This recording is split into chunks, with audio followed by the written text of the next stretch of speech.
Hey everybody, I want to take some time today and walk through a custom visual I used recently in the Data Challenge number 16 report that I developed for the Enterprise DNA Data Challenge.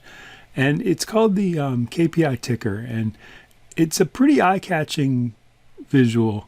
And I got a lot of questions from folks about how I put it together in this report. So I wanted to take a bit of time and walk you through the process for implementing that, and also talk about kind of where it works well and in some cases where it doesn't. So let's jump into the data that we've been working with for the past two videos in terms of the dynamic comparison of the first N business days of each month. And I'll post the links to the first two videos in this series. You don't really need to have watched those to follow this video. It just so happens that the data we created for this works well in the KPI ticker.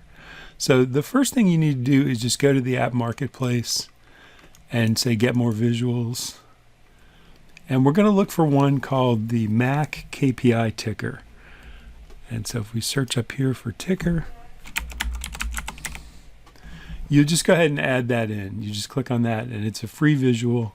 I'm not going to do that because I've already got a copy in my report. So if we take and we click on that, it creates an open canvas. And there are really four fields that you need to worry about in putting this together. And then there's a lot of formatting and animation settings that we'll talk about in terms of getting it to look good. But the first thing we need to do is we're going to look at total sales over the N business days that we've selected. And so the first thing we're going to do is the KPI name. We're going to use month and year and drop that in here. And that's just the month and year column from our date table.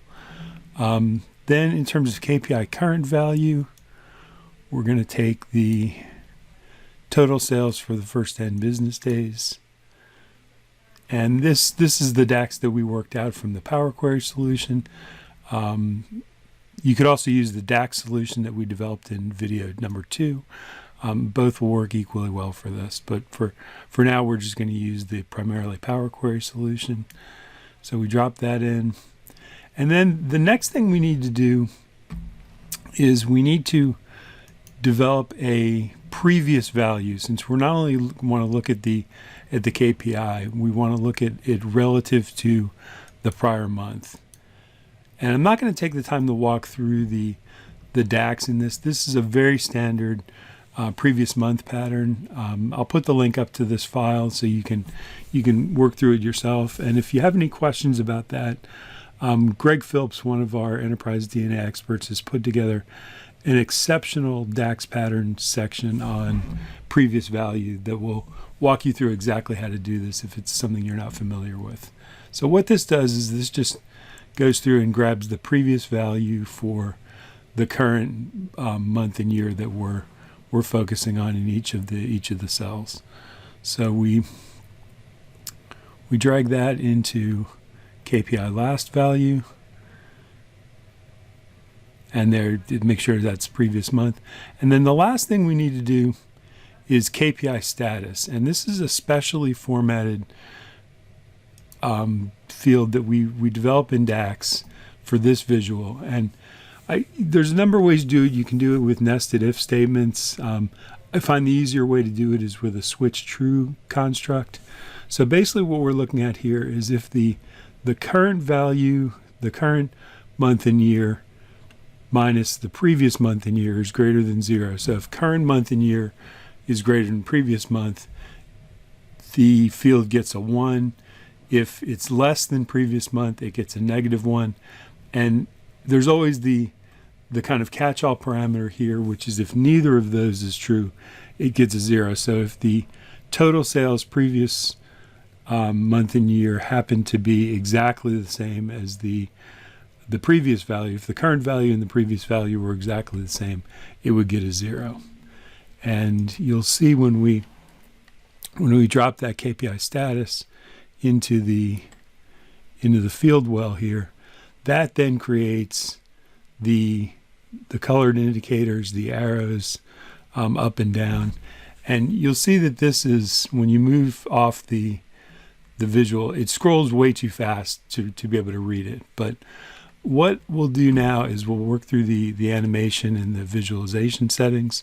So if we click on the visual and then click on the paint roller, the first one is carousel. And if you turn this on, what this does is this gives you a little arrow up and down here. And what you can do is you can manually control the scroll of the display, and your users can do that rather than having to wait for the observation that they want to see scroll through. So I think this is generally a good option to add in. It doesn't take up much space. Then if we go down to animation, we'll see duration, and 2 seconds is obviously far too short to be able to absorb the information here. So we're gonna increase that later, but it's actually useful to have it scrolling quickly while you're setting the other ones. One of the things you can do rather than the vertical scroll is you can do a horizontal scroll. So have it kind of fly in from the side. I kind of like the vertical scroll myself. There's a vertical stack option, which lets you put everything into a single column. That might be useful in certain configurations where you don't have much space, but I think here it's not nearly as readable. And then for the animation, it's got 3 different options. It's got a fade, slide and wait, and no animation.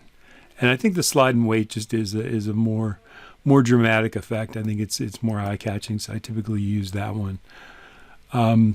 Dimensions will let you set how many KPIs. Actually, no, I'm sorry. Dimensions are, if you turn it on responsive, it'll set automatically. If you turn off responsive, you can set the height and width of the tiles automatically. Manually. Name is just the font size, font color, font family, and alignment of the column headers. So in this case, month and year.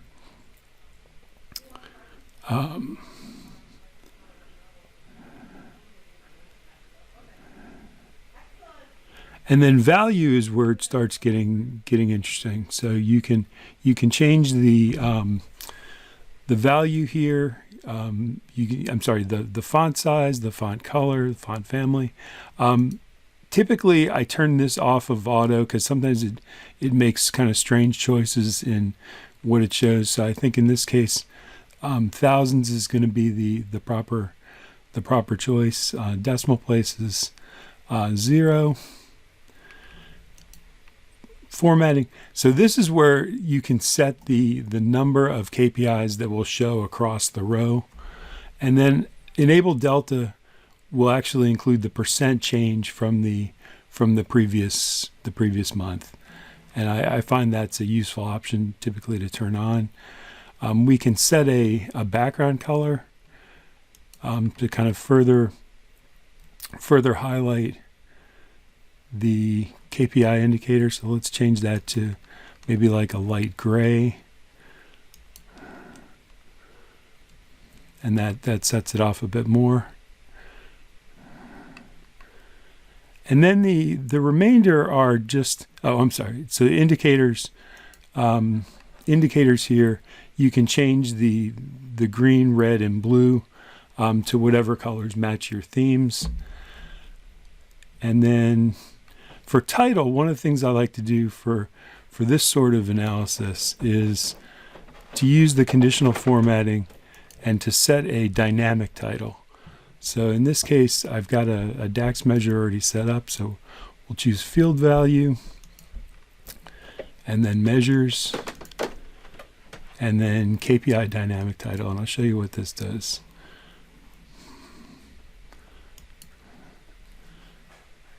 So if we choose this, what we've now got is a dynamic way to capture the value of that slider in the first n business days. So you'll see total sales for first 5 business days relative to previous month. And if we change this to 10, that title then changes and all the KPIs change. And the way we do that is just a pretty simple concatenated DAX measure, where we just take the first text part of the title, concatenate that with the harvested value from the slider, and then concatenate the final part of the title, and then just use conditional formatting to set the title equal to that measure. And then if we go back to the visual,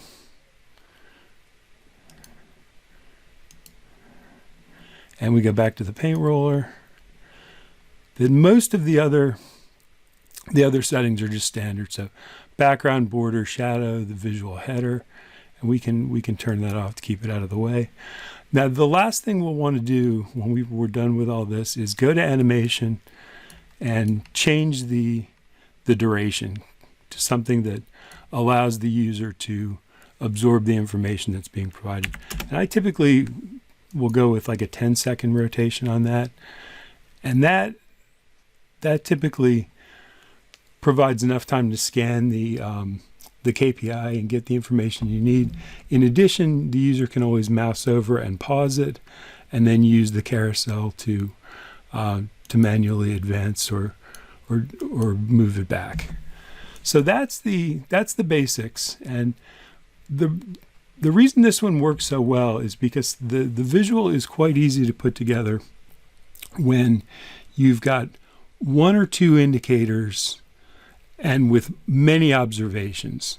So in this case, if we look at our data model here, what we've got is we've got a sales table, and then we've got our total sales coming from this in one field, and then linked to our date table, month and year. The way this gets quite complicated is, instead of having one KPI with many observations, is to have a lot of different KPIs with a relatively small number of observations. And in that case, what you've got to do is set up a sequence of measures. You've got to set up a name measure, and then the current value measure, the previous value measure, and the status measure for each KPI indicator. And then you've got to put those together in a calculated DAX table, and then reference that table in the visual selection.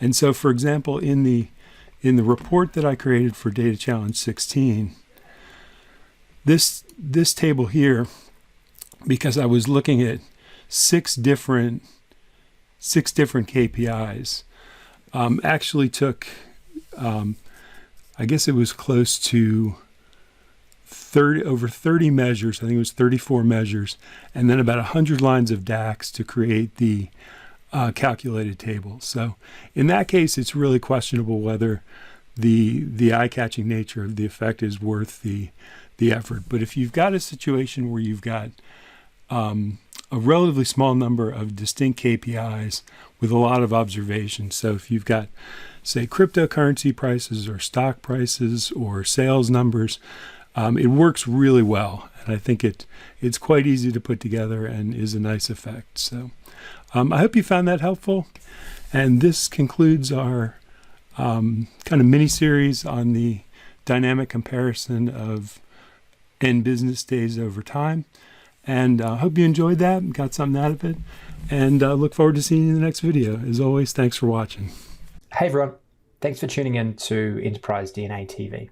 If you enjoyed the content covered in this particular tutorial, please throw the video a like. It really helps us and we really appreciate it. Also, don't forget to subscribe to the Enterprise DNA TV channel. We have a huge amount of content coming out all the time from myself and a range of content creators, all dedicated to improving the way that you use Power BI and the Power Platform. Lastly, check out Enterprise DNA's website. Plenty of resources and further learning that you can access very easily. All the best. Take care.